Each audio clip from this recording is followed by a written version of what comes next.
Hello friends, आपका स्वागत है मेरे चैनल पे। तो आज मैं आपके साथ एक ऐसी स्ट्रेटेजी शेयर करूंगा जो आपको हेल्प करेगी गेट के एग्ज़ाम के दिन। यानी आपको गेट का एग्ज़ाम कैसे अटैम्प्ट करना है, किन चीज़ों का आपको ध्यान रखना है, किन क्वेश्चनों को करना है, किन को छोड़ना है, इन सब के बारे में आज हम बात करेंगे। तो चलिए शुरू करते हैं। सबसे पहले तो मैं डिस्कस करना चाहूँगा गेट का एग्ज़ाम पैटर्न। तो जैसे कि आप सभी को पता है, गेट में 65 क्वेश्चन आते हैं, उनमें से 55 क्वेश्चन केमिस्ट्री के होते हैं और केमिस्ट्री में भी 30 क्वेश्चन 2 मार्कर होते हैं और 25 क्वेश्चन 1 मार्कर होते हैं। और अगर हम एप्टीट्यूड की बात करें तो उनमें 5 क्वेश्चन 2 मार्कर होते हैं और 5 क्वेश्चन 1 मार्कर होते हैं। तो ये एक ओवरऑल पैटर्न रहता है गेट एग्ज़ाम का।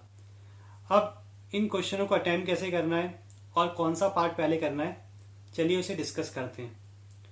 तो सबसे पहले तो आपको केमिस्ट्री अटैम्प्ट करनी है अगर आप मेरी स्ट्रेटेजी फॉलो करना चाहते हैं तो। उसके बाद आप एप्टीट्यूड में जाएं। इसके साथ साथ मैं एक और बात ऐड करना चाहूँगा, अगर आप कोई और स्ट्रेटेजी अपना रहे हैं और वो बहुत अच्छी जा रही है तो आप उसको ही फॉलो करें। पर अगर आपके पास कोई स्ट्रेटेजी नहीं है और या आपकी जो स्ट्रेटेजी है वो फेल हो रही है तो आप मेरी बातों को फॉलो कर सकते हैं।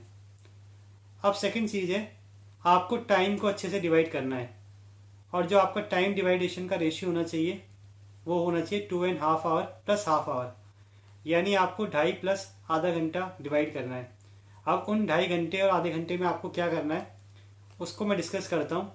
उससे पहले एक इम्पॉर्टेंट इन्फॉर्मेशन है आपके लिए। अगर आप अपनी प्रिपरेशन चेक करना चाहते हैं तो आप अनअकैडमी के साथ कर सकते हैं। तो फ्रेंड्स, जैसे कि आप स्क्रीन में देख सकते हैं, अनअकैडमी लाया है all India mock test for GATE 2022। तो इस मॉक टेस्ट में आपको एवरी संडे एक टेस्ट देखने को मिलेगा जनवरी 2 से जनवरी 30 तक, जिसमें आपको ऑल इंडिया रैंक भी देखने को मिलेगी अगर आप टेस्ट में पार्टिसिपेट करते हैं तो। और साथ में आपको डिटेल एनालिसिस अपने टेस्ट का एंड वीडियो सॉल्यूशन मिलेंगे।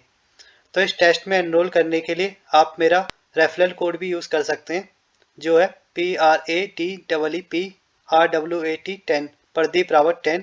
और इसके अलावा अगर आप नेक्स्ट गेट को टारगेट कर रहे हैं तो अनअकैडमी लाया आपके लिए नए बैच फॉर गेट 2023 से 2024 के लिए। ये बैच आपके 5 जनवरी से स्टार्ट हो जाएंगे, तो आप इन्हें भी ज्वाइन कर सकते हैं। इनका लिंक आपको डिस्क्रिप्शन बॉक्स में मिल जाएगा। और इस बैच की खास बात ये होगी कि आप इसमें लाइव डाउट भी पूछ सकते हैं और टीचरों से डायरेक्ट इंटरेक्ट भी कर सकते हैं अपने डाउट पूछने के लिए। और उसके अलावा अगर आपके फिर भी कोई डाउट रह जाते हैं तो आप अपने मोबाइल से भी डाउट पूछ सकते हैं by just clicking the picture. और यहाँ पे एक और चीज़ मैं आपको बताना चाहूँगा, अगर आप अनअकैडमी के आइनिक सब्सक्रिप्शन के मेंबर बनते हैं तो आप 1-to-1 लाइव मेंटरशिप प्लेटफॉर्म से जुड़ेंगे, जिसमें आपको इंडिविजुअल फैकल्टी प्रोवाइड होगी जो आपके डाउट भी डिस्कस करेगी, आपके कॉन्सेप्ट भी क्लियर करेगी और आपको एग्जाम स्ट्रेटेजी भी बताएगी। तो ये कुछ फीचर है अनअकैडमी के स्पेशल क्लास के, जहाँ पे आपको रिमाइंडर मिलेगा क्लास का, साथ में आपको लेक्चर नोट्स मिलेंगे। और इस क्लास की खास बात ये होगी कि आप इसे कभी भी और किसी भी टाइम कर सकते हैं। तो यहाँ पे मैं आपको यही सजेस्ट करना चाहूँगा, अगर आप गेट की प्रिपरेशन करने की सोच रहे हैं तो ये बहुत अच्छा चांस है आपके लिए, क्योंकि अनअकैडमी दे रहा है 22% ऑफ अपने सब्सक्रिप्शन में और ये ऑफ़र जनवरी 5 तक वैलिड है। और इस ऑफ़र को पाने के लिए आप मेरा रेफरल कोड यूज़ कर सकते हैं, जिसका लिंक आपको डिस्क्रिप्शन बॉक्स में मिल जाएगा। अब थर्ड चीज़ है, अब पहले बात करता हूँ मैं 2.5 घंटे में आपको क्या करना है। तो 2.5 घंटे में आपको पहले केमिस्ट्री सॉल्व करना स्टार्ट करना है और उसमें भी आपको सबसे पहले एनईटी के क्वेश्चन करने हैं। अब एनईटी के यानी जो न्यूमेरिकल बेस्ड क्वेश्चन होते हैं उन्हें आप करें, और चाहे वो 2 मार्कर हो चाहे वो 1 मार्कर हो उन्हें ही सॉल्व करें। देन आप एमसीक्यू में जाएं और एमसीक्यू को सॉल्व करें और देन आप एमएसक्यू में जाएं। अब इसको भी आप ध्यान रखें कि आपको एनईटी में जो टाइम देना है वो मैक्सिमम 45 मिनट्स देना है और एमसीक्यू में जो टाइम देना है वो भी मैक्सिमम 45 मिनट्स देना है। और अगर मैं एमएसक्यू की बात करूं तो आपको मैक्सिमम आधा घंटा ही देना है। यानी ये आपका पूरा 2 घंटे का शेड्यूल हो गया। यानी आपको जो भी करना है इन 2 घंटे में करना है और बाकी आधे घंटे में आपको इन तीनों का रिवीजन करना है। अब रिवीजन इन द सेंस मतलब आपको डबल चेक करना है अपने आंसरों को कि कहीं आपने नेगेटिव मार्किंग तो नहीं कर दी या आपने कोई चीज़ गलत तो नहीं लिख दी जिससे आपके नंबर कट सकते हैं। अब जब भी आप डबल चेक करें इस बात को भी ध्यान रखें कि आपको एकदम ही चेक नहीं करना है, हमेशा पूरा पार्ट ख़त्म करके चेक करना है। क्योंकि कभी कभी क्या होता है, अगर आप कोई गलती कर देते हैं और उसी के बाद उस चीज़ को अगर आप चेक करते हैं तो भी वो गलती वहीं रह जाती है और आपके दिमाग में वही सेम वैल्यू बनी रहती है। पर अगर आप थोड़े टाइम बाद सेम क्वेश्चन में आते हैं और कुछ गलती अगर उसमें होती है तो वो आप इजीली पहचान लेते हैं और अपने क्वेश्चन को ठीक कर लेते हैं साथ में। और कभी कभी कोई क्वेश्चन मिस हो जाता है तो वो भी आप उस बचे हुए टाइम पे कर सकते हैं। अब नेक्स्ट है आधे घंटे की स्ट्रेटेजी क्या होनी चाहिए। देखिए, आप आधे घंटे में एप्टीट्यूड करें, और एप्टीट्यूड तो जनरली मेरे को लगता है मैक्सिमम आप 15 to 20 मिनट्स दें, और बाकी 20 मिनट्स भी बहुत ज़्यादा हैं। और उसके बाद आप 10 मिनट्स उनका रिवाइज करें, मतलब आप उन्हें भी देखें कि कहीं आपने उनको गलत तो नहीं कर दिया। और आप चाहे तो अगर एप्टीट्यूड का टाइम आपको ज़्यादा लग रहा है तो आप इसे थोड़ा केमिस्ट्री में यूज़ कर सकते हैं, पर फिर भी मैं ये कहूँगा कि एप्टीट्यूड भी आप पूरे अटैम्प्ट करने की कोशिश करें, मतलब इतना टाइम सफिशिएंट रखें कि अगर आपको आता है तो आपसे छूटे ना। फिफ्थ पॉइंट है, देखिए जब भी आप एग्ज़ाम सॉल्व करें, चाहे वो NAT हो, चाहे MCQ हो, चाहे MSQ हो, अगर आप पार्ट वाइज जा रहे हैं ऐसे ही, तो मैं ये कहूँगा एक बार आप तेज़ी से सारे क्वेश्चन सॉल्व करें। मतलब एक बार तो आप सारे क्वेश्चन देख लें और जो एकदम ही सॉल्व हो जा रहे हैं उनको लिख लें, और जो नहीं सॉल्व हो रहे उनको उतना ही सॉल्व करें और छोड़ दें। मतलब आप थोड़े बाद के टाइम के लिए रख दें जब आप दोबारा क्वेश्चनों को देखेंगे। मतलब आप ऐसे ना करें कि एक ही क्वेश्चन के पीछे पड़ जाएं, क्योंकि कभी कभी क्या होता है आप लंबी कैलकुलेशन के बावजूद भी सवाल का आंसर सही नहीं निकाल पाते। तो उससे दो चीज़ें होती हैं, एक तो क्वेश्चन के मार्क्स कटते हैं, दूसरा आपका टाइम भी वेस्ट होता है। तो यानी आप जो टाइम अपने उन क्वेश्चनों में दे सकते थे जहां आपको आता है, आप उसको भी वेस्ट कर देते। 6 पॉइंट है, मैं आपसे रफ शीट के बारे में बात करना चाहूँगा। देखिए, जब भी आप क्वेश्चन सॉल्व करें तो लाइन वाइज ही सॉल्व करें। मतलब आप पहले फर्स्ट क्वेश्चन ही सॉल्व करें NAT में, फिर उसके बाद सेकंड, और अगर आपको नहीं आता तो उसके लिए स्पेस छोड़ दें, फिर थर्ड, फिर फोर्थ। ये जितना आता है उतना भी आप लिख सकते हैं उस क्वेश्चन में जो आपने छोड़ा है। तो उससे क्या होगा, आपको क्वेश्चन ढूंढने में भी आसानी होगी, साथ में आपका टाइम भी बचेगा। लास्ट पॉइंट पेपर अटेम्प्ट से रिगार्डिंग मैं आपको ये कहना चाहूँगा।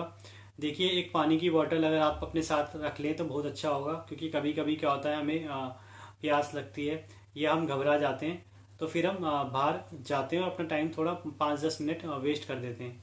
पर अगर पानी की बोतल आपके पास पहले से ही होगी तो आप खुद को रिलैक्स भी कर सकते हैं और अपना टाइम बचा भी सकते हैं। अब सबसे इम्पॉर्टेंट चीज़, मैं कुछ ऐसे टिप्स एंड ट्रिक्स आपको बताना चाहूँगा जो मैंने खुद एग्ज़ाम देके महसूस किए हैं, और यह मेरा एक्सपीरियंस है इतने सारे एग्ज़ामों में, वो मैं आपके साथ शेयर करूँगा।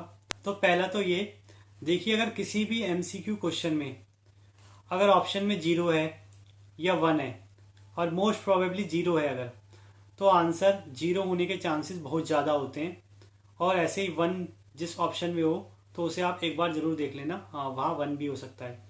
तो कहने का मतलब है 0 और 1 की वैल्यू को आपको ज़्यादा से ज़्यादा देखना है, और 0 को तो खासकर। सेकंड पॉइंट है, अगर मैं MSQ की बात करूँ तो जिस क्वेश्चन में ऑल ऑफ अबव हो, वहाँ बहुत ज़्यादा चांसेस है कि उसका आंसर ऑल ऑफ अबव ही हो सकता है। तो अगर आपको कुछ नहीं आता और ये आप श्योर नहीं है क्वेश्चन में, तो आप ऑल ऑफ अबव लगा सकते हो। NAT के क्वेश्चन में अगर आपको कोई वैल्यू नहीं आ रही है या क्वेश्चन का आइडिया नहीं है, तो आप 5 लिख दें, क्योंकि ज़्यादातर क्वेश्चन के आंसर 5 निकल के आते हैं।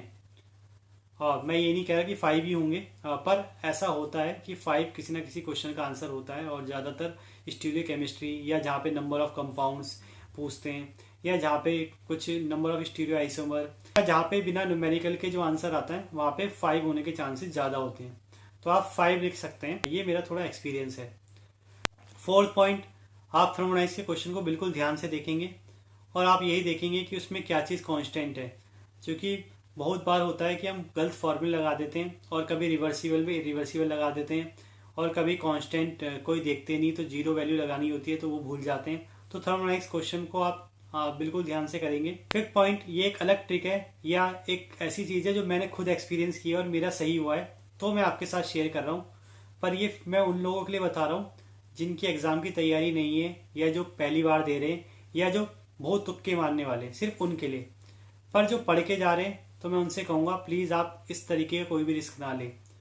अब आपको करना क्या है, अगर आपको तुक्के मारने हैं तो कोशिश करिएगा आप तुक्के ऐसे मारिएगा, जो भी ऑप्शन का आपको आंसर पता है अगर उसके ऊपर वाला आपको नहीं आता तो आपको सेम ऑप्शन लिखना है। यानी मानो आप 5th क्वेश्चन कर रहे हैं और उसका आपको आंसर पता है B ऑप्शन, ठीक है। तो अगर आपके पास 4 क्वेश्चन आपको नहीं आया तो आपको बी ही लिखना है, और अगर 6 क्वेश्चन में नहीं आया तो भी बी ही लिखना है। तो यानी आपको हमेशा अपना ऑप्शन रिपीट करना है। ज़्यादातर केसेस में ये ठीक हो जाता है, या ओवरऑल इसके जो मार्क्स हैं वो पॉजिटिव आ जाते हैं, और अच्छे पॉजिटिव आ जाते हैं, ये भी कह सकता हूँ मैं आपको ये कहूँगा ये सिर्फ मेरा एक्सपीरियंस है और बहुत सारे डिफरेंट एग्जाम का एक्सपीरियंस है। और हाँ, ये ऐसा नहीं है कि ये सिर्फ गेट में हुआ था मेरे साथ, क्योंकि देखिए गेट में मैंने लास्ट टाइम तुक्के नहीं मारे थे, क्योंकि मैं खुद पढ़ के गया था। तो इस बात को मैं ज़रूर आपको बोलूँगा। तो आई होप आपको ये वीडियो पसंद आई होगी, और आगे भी ऐसी इन्फॉर्मेटिव वीडियो देखने के लिए इस चैनल के साथ जुड़े रहें। Thank you.